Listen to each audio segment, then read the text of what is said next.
Thank you. Thanks so much, Paige and Greg and Nora. What a beautiful, beautiful song. Thank you. Um, so I always try to find something and ask them to sing it for us so that we get a lot of different things, and they always accommodate me. It's so wonderful. They're the best band ever and the best human beings ever. So there was this guy named Jasper, and Jasper was having a bad time of it. Everything seemed to be going wrong. Everything that he tried to do seemed to be going wrong, and he got very, very down on himself about it. It's like, oh, what else can go wrong? But he had a friend, and his friend was like, okay, tell me what's going wrong. And he said, well, I was on my way to the grocery store, my car broke down. And his friend said, well, I mean, you can see that as a problem, but it's also like you were close to home, you got the car fixed. Now, when you go on a long trip or you go far from home, you know you're in safe transportation. You know everything's going to be okay. He goes, yeah, but I think I'm going to get laid off from my job. They're cutting back. And he said, well, you've always hated that job, so maybe this is an opportunity to find a job and do work that you love. And he said, okay, okay, okay, I'll think about that. So we're going to come back to them in a minute. I wanted to share with you out of the chapter. There were so many good nuggets in this chapter. It was hard to pick a reading, but I wanted to read something to you from Out of Science of Mind in the chapter. So we're just to review. We're doing the first 4 chapters of the Science of Mind in January, and the idea of this was to review those fundamentals, right? And those first 4 chapters really outline the philosophy of science of mind. And today's chapter is how to use it. So we're going to get into that today. And I like this idea that he shares on page 51 from this chapter. It says, it's easy enough to rush about shouting that there are no sick people, but this will never heal those who appear to be sick. It's easy to proclaim that there are no needy. Anyone can say this, whether he be wise or otherwise. If we are to prove such statements to be facts in our experience, we shall be compelled to do more than announce a principle, no matter how true it may be. Sit with that for a second. You know, it's interesting. I've been on TikTok, and of course, because of the things that I look at and search for, I have a lot of spiritual TikTokers, a lot of mindfulness, a lot of that kind of content that's being created, and a lot of even into like religion and all of that kind of stuff. And one of the conversations that seems to be happening on TikTok a lot these days is people announcing that there is no God. God does not exist. It was created to control us and to invoke fear. And I can understand where that comes from, but what we're going to talk about today is that there really is this thing called God. We're just going to understand it a little bit differently. That's been our conversation here for a while now. And we know that it expresses itself a little differently than what others may be used to seeing. I'm so grateful for Reverend Judy's prompt on our share today about what have you been programmed from childhood to believe about things. I had come up with, I shared with Rob that one of the things that I was always heard is that if you're bad, you'll be punished by God. And we know that these things are false statements. And how do we know this? We know this because we are proving it with our experience. So I'm just going to share with you that when I do this talk thing that they ask me to do, when Reverend Amy asks me to do this, I am speaking to you about, you know, my journey and my experience. I don't pretend to have it all right, but all I can do is share with you what's working for me and how I've been, you know, experiencing this, and to the extent that I do channeling it. So one of the things that when I was sitting with this title, how to use it, the thing that I kept thinking about, the first question that came to me is, why do we use it in the first place? Like, why use it? Why? And some of the answers that came up for me is because we want things to work better than they are. We want to change our circumstances. We get very excited about, what's possible in setting ourselves in the spiritual work, and that's great. I'm going to put this down here so it's out of the way. Um, and we get very excited about what else we may be able to do. And I want to pull this over so I can do my slides. But we can get caught up in this spiritual idea that we must be, I don't know. We must be purely spiritually altruistic. And what I want to suggest is that that is an old idea, that altruism is absolutely beautiful, and holding kind, loving, supportive thoughts is absolutely beautiful. And yet we know that we can make manifest things that don't always work as well for us, right? So we want to get very real about why we're using it. One of the ways that we can try to use it is to change others, right? I want to change this person because they're not behaving the way I want them to behave. They're not showing up the way I want them to show up. And of course, we can never change another person, no matter how many affirmations we do. And it can really feel like, in this life experience, at least for me, it can really feel like we're getting onto a roller coaster, right? It's this experience of I'm getting kind of locked into, this is going to bother me. I'm going to have to push this down. We get locked into this experience of trying to unlock my computer and talk at the same time. It's such a gifted thing to do. There we go. Hopefully that'll show up on the screen over here. Ben's way ahead of me, so, as he usually is. Oh, I got it.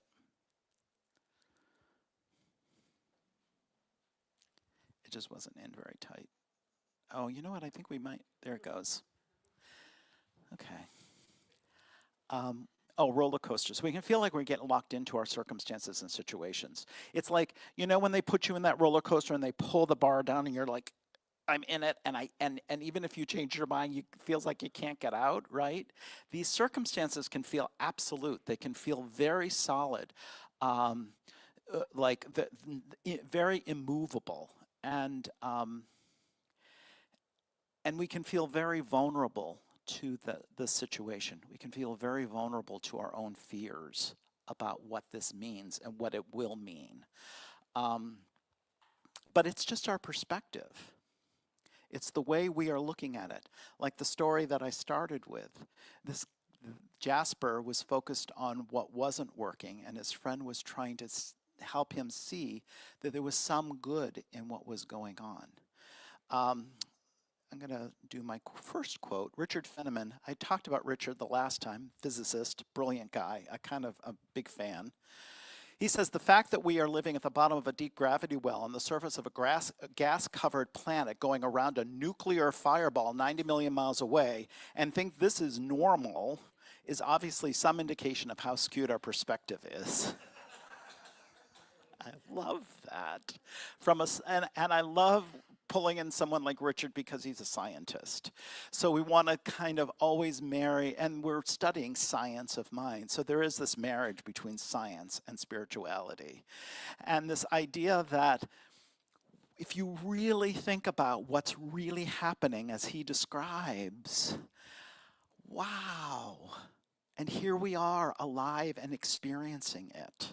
And in this experience, we have this perspective that is malleable.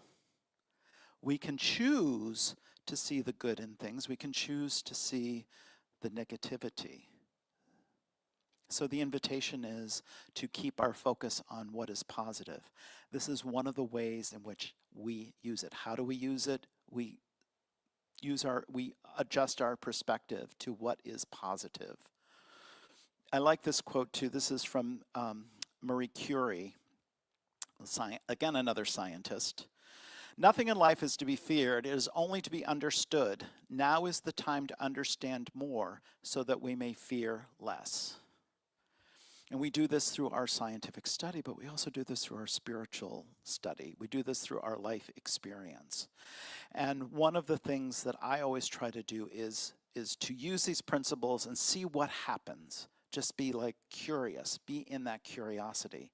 Because understanding, to me, understanding equals consciousness, and consciousness equals the philosophy of science of mind. Science of mind is that process of getting us off the roller coaster.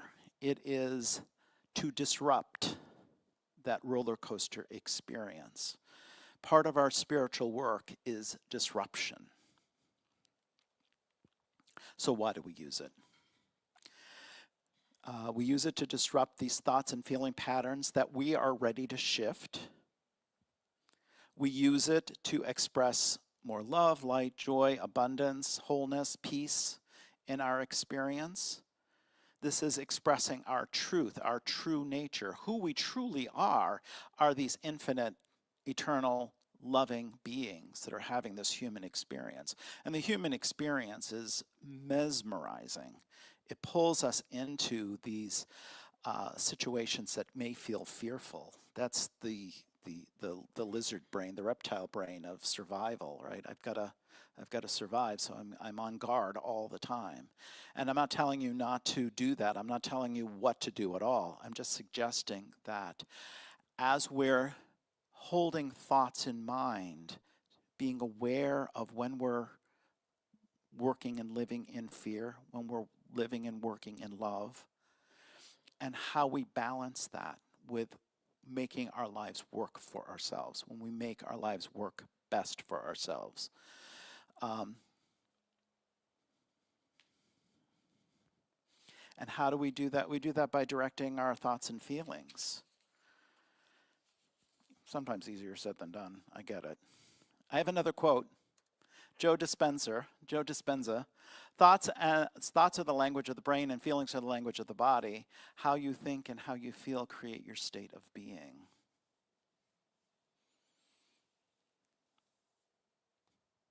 How you think and how you feel create your state of being. Yeah, our experiences are very much about how we interpret them, how we see them, how we feel them. And one of the keys to how to use it is to not just, as Ernest Holmes said, announce the spiritual principle, but also to feel the spiritual principle, to invoke our feeling nature, right? We have to feel it. That is where I think we need to really get in touch with that thing that's at the center of our being, the core of our being, which is that truth, capital T, that God, if you will.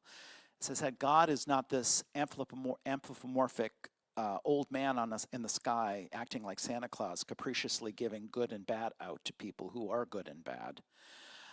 But it is that creative life that is within us. And we are the channels for that. We are the way that God expresses in this world. The miracles that happen in this world happen through us, not to us. If you think about it, and I don't want to go down the path of like biblical literature, at least not today. We'll do that another day. But the Jesus miracles, if you know the story of Jesus of Nazareth and the miracles that are articulated in the New Testament, all the Jesus miracles came through him. It wasn't something that he was like, oh, look, and then God made this thing happen. He channeled this energy. He channeled this love, this presence. He knew so clearly that there was absolute love and nothing else, that it transformed the world around him and the circumstances around him. And that's what caused the healings and all the miracles that happened around him. He was the conduit through which God expressed. And so are you. And so am I. that is the only way that God expresses in this human experience. It comes through us. And so we hold that consciousness and we hold that perspective.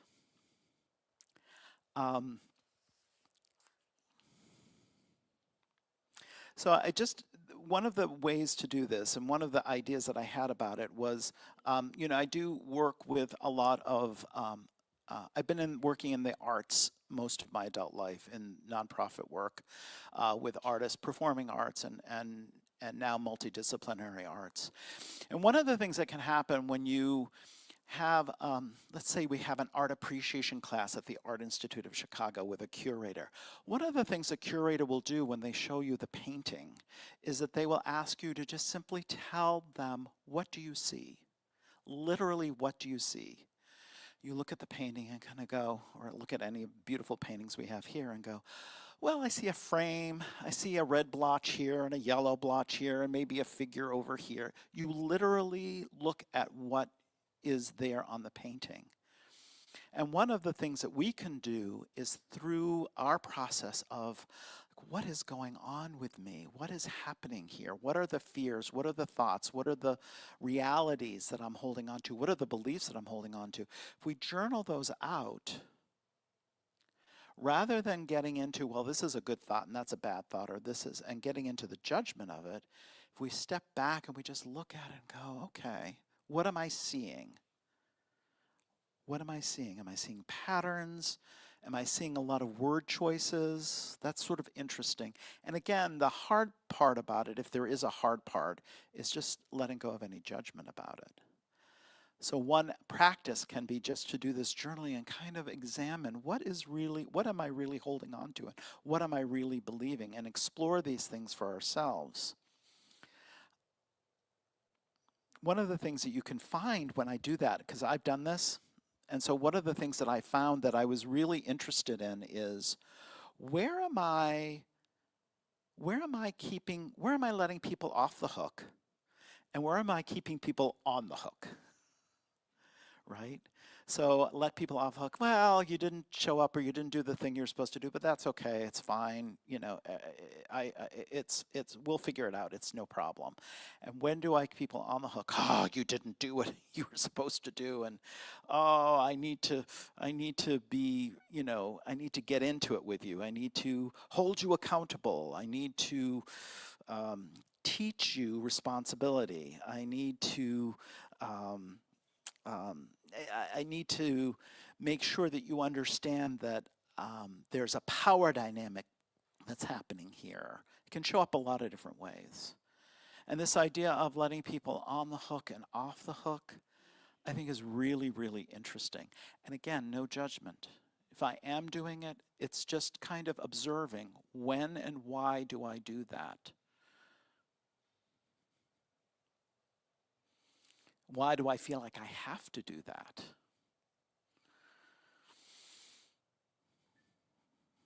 And so as our curator friend might tell us, we just want to look and see what we see. And by the way, in my metaphor, you are the artist. So you are the one that not only are you observing the artwork, but you created the artwork.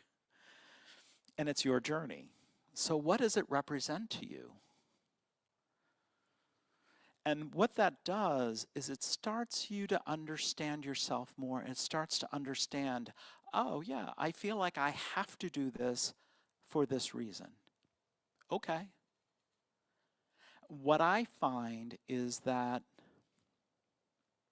we're not making ourselves wrong, but it's really interesting. At the core of it, when I did this and I was looking at, like, when do I keep people on the hook? One of the things that came up for me was, I'm trying to be helpful. I don't know if they think of that I'm being helpful, but that's my intention, right? My intention is to be helpful. And once I get into that realization, I can start to unpack that. Like, why is that my responsibility? Why am I doing that? Where is that coming from? And is there ultimately a fear at the heart of that? And for me, there really was. There was a fear.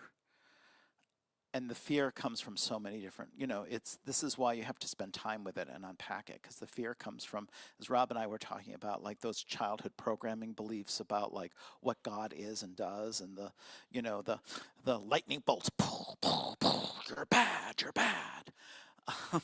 or just the belief that if I don't, something bad will happen. So I have to try and control the situation. And the way I control the situation is by like trying to teach you how to show up in the situation, right? So how to use it. We come back to how to use it. We come back to that peace, harmony, love, joy, serenity, surrender, allowing everyone to be on their journey, seeing everybody as being on a journey. Brings us to this idea of forgiveness. And forgiveness, when I use that word, I know we've used this word before, and everybody has their interpretation of it, but I really mean it in a very expanded, poetic way. I think this is the next slide. Yeah. So Catherine Ponder is a writer, a New Thought writer, who writes a lot of stories about people who've been through a lot of different journeys in their life, and she writes a lot about abundance and prosperity and prayer. She's a beautiful, beautiful writer.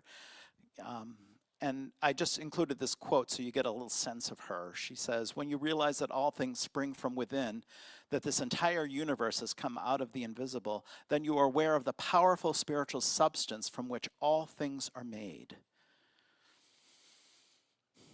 And she tells the story of a woman who was suffering from a debilitating illness. And this went on for a while until this woman started to practice forgiveness. Not of the illness and not of nature that seemed to bring this illness forward, but of everyone in her life. Her affirmation was, "I fully and freely forgive everyone, and I am forgiven." I fully and freely forgive everyone for everything, and I am forgiven. I now allow divine life, that life within us, that God, that divine life, to heal and bless me in every way. I now allow divine life to heal and bless me in every way. So in her affirmation work, she's recognizing what is happening. She's not like pretending that there's a different reality. She doesn't have that intellectual dissonance of like, nope, there's nothing wrong here. She's recognizing there is something, not what a set of circumstances she doesn't like. She's recognizing that the connection that she's making is that there's something to be forgiven here. She steps into that space of forgiveness, and then she calls forth her truth, which is this divine life has always been perfect, always will be, and is expressing in and through me right here, right now, in every way. Right? And as the story goes, she experienced a tremendous shift. It was a miraculous shift. So it was almost like a miraculous healing. And I think this is such a great insight into how spontaneous, miraculous healings happen. And I know that sometimes the reverse engineering of like, this is the thing that's happening, so what was the thought that generated it, can be really tricky, right? It can be almost impossible. I almost think it's really, it can be a very complicated journey, because so often it's like, I'm holding a grudge against somebody, and I don't like the way they're showing up in the world, can equal me having money problems. And it seems like the two have nothing to do with each other. But that limiting belief can show up in a lot of different ways in our lives, and they're unique. It's like a fingerprint for each of us. The connections that are made because of you, whoever you are in your journey.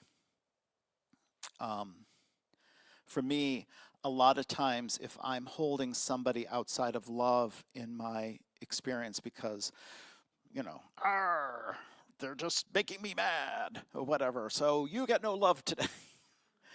It often shows up as like, for me, it often shows up as problems uh, um, um, in in other forms of relationships. I don't have health problems, knock wood.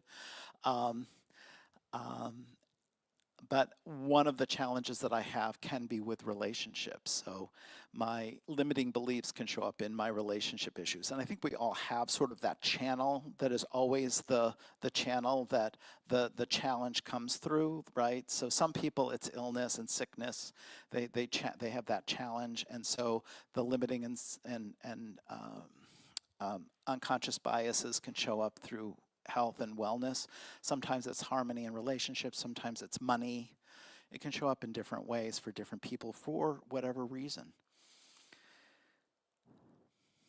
And so when we get into that and we start to look at that and we start to understand, oh, I see, I'm making all of this happen with the power of my consciousness, one thing that can come up is then, did all this suffering have any meaning? Did I go through all that I went through, particularly when you get to be my age? And you think about and you reflect back on the life that I've had, and I think, wow, did I go through all of that? Did it have any reason? Did it have any purpose? Here's what I think. I'm just going to tell you, this is my opinion. Other people may have different opinions. I think it does.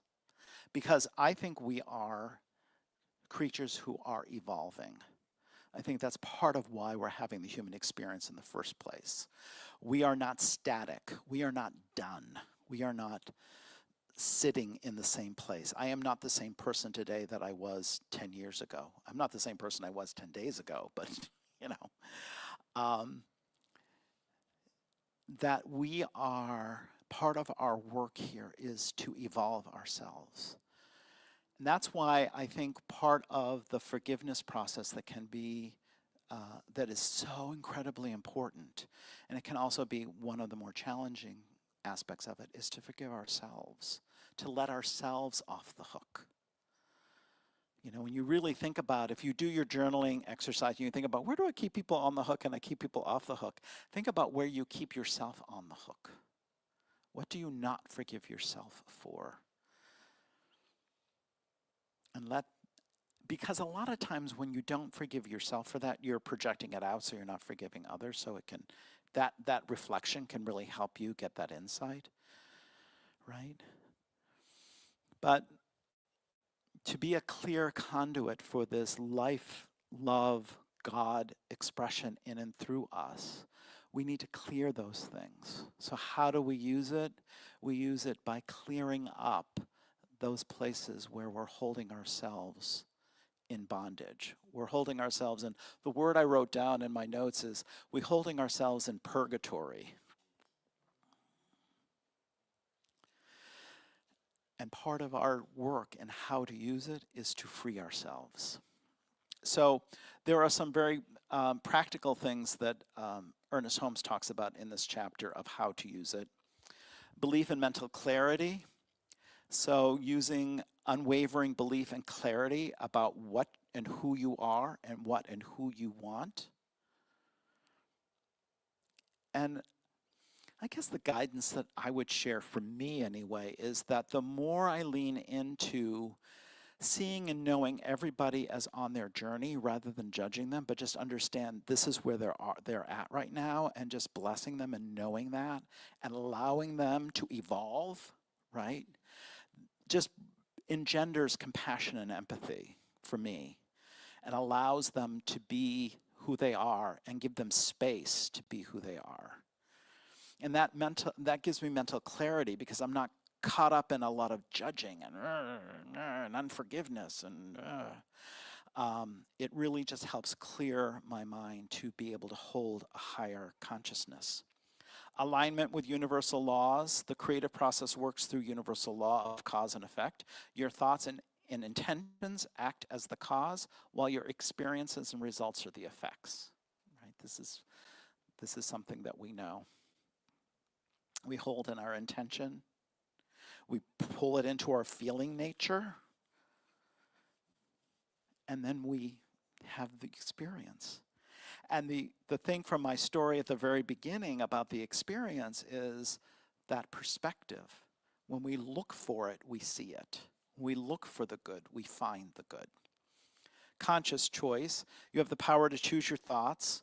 Holmes encourages focusing on positive, constructive ideas and rejecting limiting and negative ideas. So we always want to keep ourselves pointed towards the light. We're going to get caught up in the world of form from time to time. It's fine. Again, we forgive ourselves and we move forward and we keep ourselves focused on moving towards the light, the love, the joy, the happiness, the positivity. And I would also add that whatever that is for us, as we move out of our spiritual time and we move into our human time, it activates us. We take action in the world. We become activists in our own lives of bringing that consciousness into all the spaces in which we move. And it activates the choices and actions that we take so that we are able to address the things in our lives in the world of form that we see, which is really just a reflection of the inner anyway. So we can address those in the outer as we continue to work on our inner and hold that inner light and that inner high consciousness. We do affirmative prayer, which is a structured method of affirming and declaring outcomes. Right? Affirmative prayer, 5-step prayer. We recognize that this source, this God, this truth, this love is all that is. It is in and through all that is. We unify with it. I am one with this. I have to be because it is in and through everything. So I'm part of everything, so it's in and through me. And then we affirm that whatever it is, wherever we may be seeing circumstances or conditions that we want to shift, we affirm that it's already done, that perfection, that perfect wholeness, that perfect harmony, that perfect abundance and prosperity, that perfect peace, that perfect joy is already mine. It's already here. So we just allow it to express even more fully in our human experience. And we know that it will. And then we give thanksgiving for it. And the thanksgiving is that confirmation of faith. It's to say, yes, I know that I am one. I know that this is done. I know that this must be so. It must be so because this good is really all there is. And then we release it. We let it go to be expressed in the world of form in whatever way, shape, or form that it wants to be expressed. In ways expected and ways unexpected, which is always kind of fun when that happens. And then we trust the process. We let go of worrying or overthinking about how the result will come. Trust the universal law is working behind the scenes. This trust is an important component of our practice. To know that it is so. We keep coming back to that. This clarity of thinking, this trust in the process, I think, is such an important aspect of our teaching. We can get so caught up in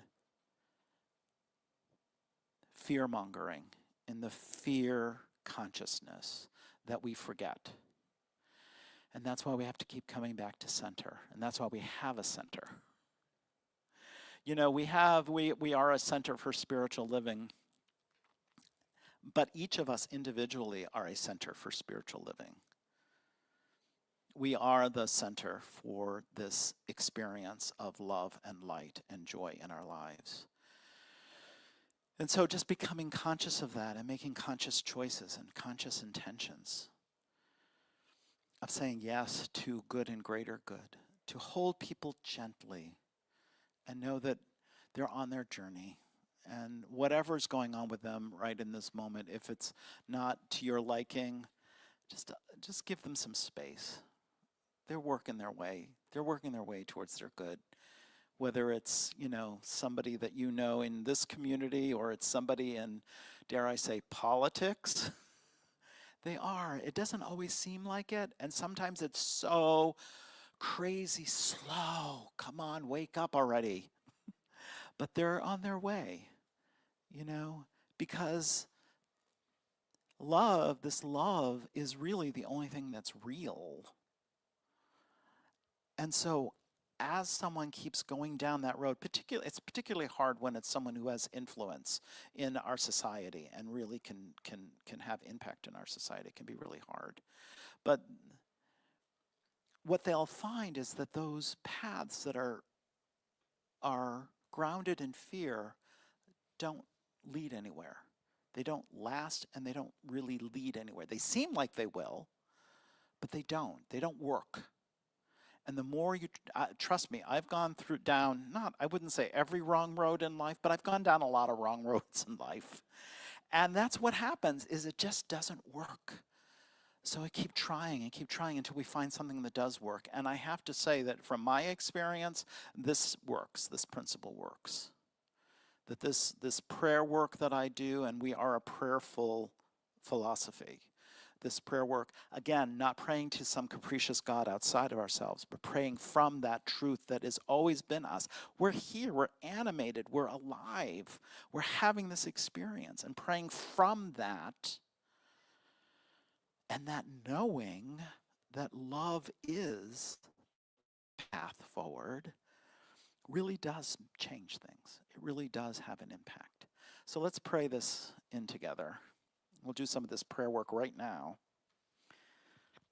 I feel like I've been a little scattered this morning, but I really wanted to just, kind of share my experience of this and how to use it. It's so fascinating. And the other thing that I think is really interesting about this is it's so expansive that there is no one way to use it, that we each find our own way with this material, that we each find our own way with this philosophy, that when we are really connected to that love, it has its way with us, and it expresses through us in its own unique way. That's why there's each one of us, because we are here to express that in our own uniqueness. So I celebrate that. And just connecting in and taking a breath and knowing that as I center myself in, I become aware of this life-love force that is within me, that has always been there, has never not been there. I always think of it as like God being something other, but it isn't. It's just me. It's just you. It's this most familiar part, this love, light, joy, attunement with this eternal nature of ourselves.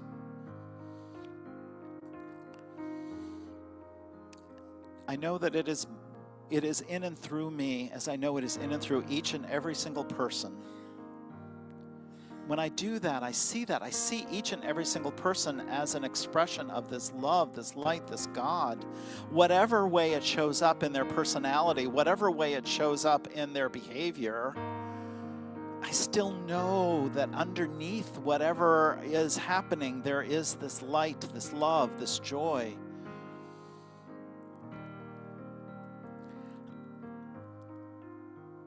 It allows me to hold them with compassion and hold myself with compassion whenever I may be falling into a fearful or negative belief. I'm so kind to myself, and being kind to myself makes it easy to be kind to others. It helps me interrupt this roller coaster experience of being locked into situation and circumstances. I know that that is not the truth of life. I know that life is ever expanding, ever changing. And so I know that I can direct that with my intention, with my thoughts and my feelings, to be a brighter, more beautiful, more harmonious, more joyful experience. And I call this in for myself, and I call this in for each and every single person. And whatever area of life that each person is holding in mind right now, where they would love more love expressing, I just know that it is so. I know that it is happening. I know that it is expressing in and through those situations, circumstances, that perspective, to bring about a new perspective, to bring about a new experience, to bring about a new way of being. There is dare I say it, a healing that is happening right here, right now, a wholeness, that there is a freedom, there is an abundance, there is a peace. And I'm so grateful for it, so grateful for the way this works, so grateful for this philosophy and this wisdom of Ernest Holmes, so grateful for these first 4 chapters, knowing we can revisit them anytime, so grateful for this community to say yes to holding the high watch, to holding the love, to seeing the world as a loving place, knowing that in this perspective, we truly change and impact the world and all that is. And knowing that we carry this out into our days, into our activities, into our actions in life, into our behaviors in life, and knowing that we are affecting all around us, that we are changing, disrupting what doesn't work, and bringing in this light. I'm so grateful for this community and the courage and the tenacity and the love. Absolutely present. And so grateful for all the manifestations that are happening for each and every single person today, knowing that this is so, that this great gift, the great gifts of love, the great gifts of the good that we hold in heart is showing up. So grateful for this. I release it now into the action of law, knowing as I release it, this is an act of faith to know that it is already done. It was already done before I even started praying. It is done. It is here. It is so. And together we say, and so it is.